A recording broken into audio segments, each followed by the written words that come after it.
All right, sports fans, how's everybody out there doing? William Martin coming at you one more time here on YouTube with another edition of the 300 Pounds of Sports Knowledge Podcast. Now, the New York Yankees made their season debut today as they opened up with an extra inning victory in the Bronx against their arch rivals, the Boston Red Sox. But was this the last opening day in Yankee pinstripes for right fielder Aaron Judge? Now, this is Judge's final year of arbitration before he can become an unrestricted free agent. And after both sides, both Judge and the Yankees, failed to agree on a contract extension prior to opening day, all signs point to Judge testing the waters of free agency after this season. Now, in a very surprising move by Yankees general manager Brian Cashman, he took it upon himself to to discuss details publicly as far as what the Yankees offered Judge, and he let it be known. Yankees offered Judge a 7-year deal for $213.5 million, and then once you factor in what Judge was supposed to be getting from arbitration, it would have been $230 million altogether. And to me, this is very surprising, very out of the norm, because at the end of the day, when you think about it, you know, this is something that is not discussed publicly. It's usually done in private.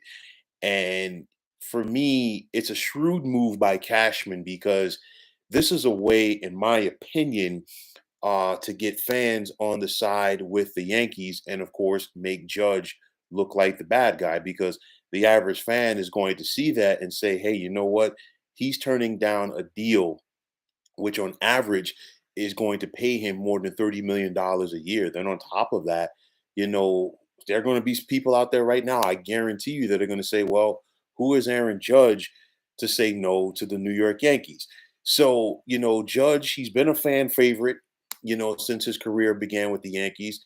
They're setting him up to be public enemy number one. You look at it and you think about everything, the whole fan base that is behind him. You think about the Judge's chambers out in right field at Yankee Stadium. But nonetheless, this could be uncharted water with Judge.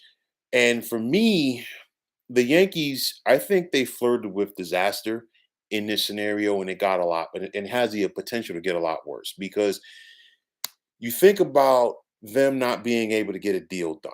That's first and foremost. And then you listen to some of the words from Aaron Judge today, and you also listen to some of the words from Brian Cashman.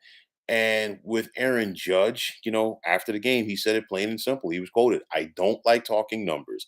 I like to keep that private. And this is in regards to Brian Cashman making things public as far as what they were talking about.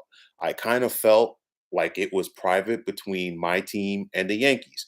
I'm a ball player, and Cashman has a job to do, and I can't control that. It didn't take me by surprise. There's nothing to get upset about. It's business. It's a side of the sport of the love. The side of the sport that I love to play. And in business, anything can happen. So you got to roll with it. So for me, Judge, he's taking the high road on this. Obviously, he's been gone over this with his people, with his representatives as far as what to say and what not to say in this matter. But honestly, on the flip side, today, Brian Cashman to me was very hypocritical. Number one, as far as putting the numbers out there.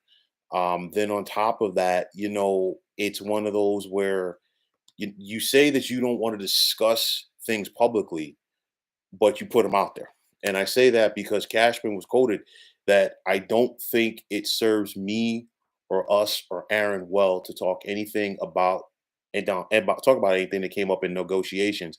And I certainly can't speak to anybody's vaccination status because of HIPAA laws. So I would just have to pass on that, Cashman said.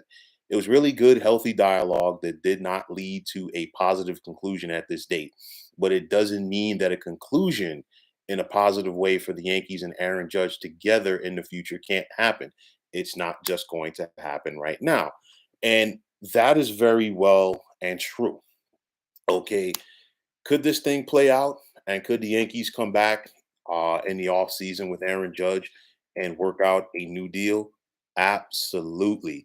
But for me, the thing is this, and I say the Yankees made a mistake in not being able to get it done because you think about the late great George Steinbrenner when he owned the team, and George Steinbrenner, especially with the guys like Derek Jeter and Bernie Williams and Jorge Posada, he made sure to take care of them. The one guy that they made a mistake on, and he got away from the Yankees for several years before he came back, was Andy Pettit.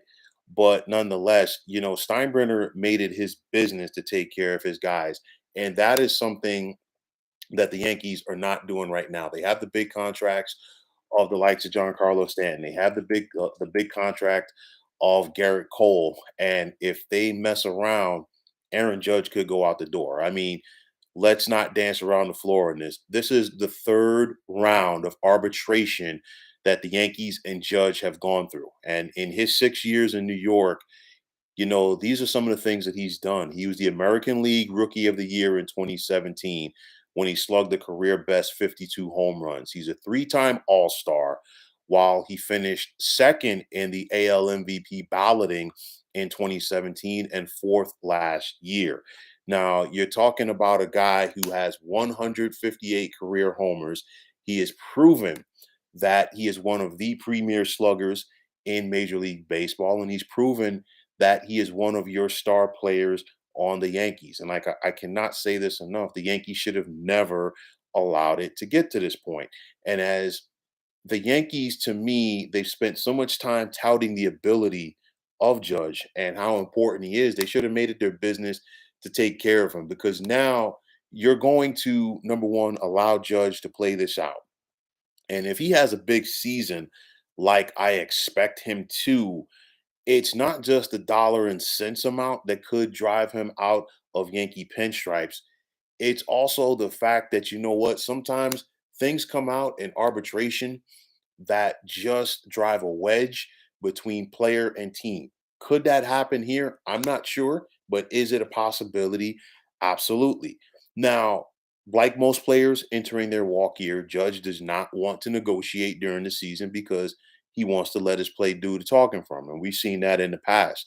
And it's a roll of the dice by Judge because, listen, we've seen it work for some players, and we've seen it not work for some players. Just ask Michael Conforto right now as far as whether or not that it works. And of course, Michael Conforto is not the talent that Aaron Judge is as a hitter, but nonetheless, he's looking for a job right now.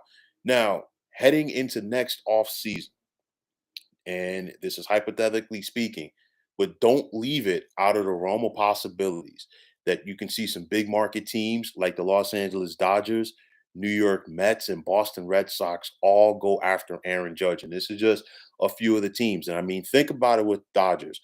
Over the last decade, they've basically said the heck with the luxury tax in their pursuit of being the top team in Major League Baseball.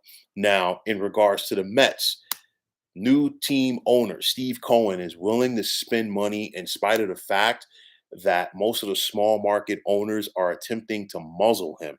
And for me, it would be a slap in the face for the Mets. And I know the Mets are trying to say this is a dawn of a new day with their franchise, but they're still the little brother to the Yankees in New York City, and they're always going to be that way. But nonetheless, it would be a slap in the face to the Yankees and, of course, the Yankee fans if the Mets simply went out there and outbid the Yankees for the services of Judge, who at that point would still be in the prime of his career. And then the Red Sox. I mean, the contract of JD Martinez is coming off the books this year. So that frees up nearly about $20 million for Boston. And listen, wouldn't the Red Sox love to put Aaron Judge in right field? And of course, that would add another wrinkle to the long-standing rivalry between the Yankees and Sox. These are just possibilities. And of course, there's always other teams that could be interested. You never know. But the bottom line is, um, I think it's a long shot at this point for the Yankees and Judge to get it done. I could be wrong. Okay. But for me, if he does ball out this year, talking about Judge, Would Hal Steinbrenner prepare to break the bank to keep Judge? That's going to be the $1 million question. And honestly, I don't think that he's going to. To me, I think this situation in the Bronx is going to get a lot worse before it gets better because the media has a hold of it right now. And I think the worst thing that Cashman did was put the numbers out there because now this problem's not going to go away. You could have just left it and left the media and the fans speculate. But now it's out there. It's going to swirl around New York City. It's going to swirl, at coffee shops, newspaper stands, all over social media, out, you name it. And the bottom line is this is a dumpster fire waiting to happen. So, it's going to be interesting to see. Aaron Judge is probably going to do his best to channel the noise out as far as this goes. It's only a matter of time before Aaron Boone, the Yankees manager, gets questions about it, as well as the Yankee players. This problem ain't going away. But the bottom line is, being that the Yankees were unable to get it done with Aaron Judge on a new contract by the beginning of this season, I think it's highly unlikely that you're going to see Mr. Judge wearing pinstripes this time a year from now. I could be wrong, but let's wait and see how this thing plays out. But this problem between Judge and the Yankees ain't going away anytime soon. So, folks, that is going to wrap it up. And as always, I want to take this time out to thank you for tuning into the 300 Pounds of Sports Knowledge podcast here on YouTube. I want to take the time out to thank all of you fine folks out there for tuning in. And if you have not already, please feel free to subscribe to this channel. Now, if you're on Twitter, please feel free to follow me at 300 Pounds of Sports. And like I always say, if you follow me, it'll be my pleasure to follow you right back. There's also the sports discussion group on Facebook at the Sports Depot 365. You can check it out. Drop a line and be a part of one of the better sports debating sites going on social media. So, once again, fine folks, my name is William Martin, signing off, saying take care and have yourselves a wonderful day.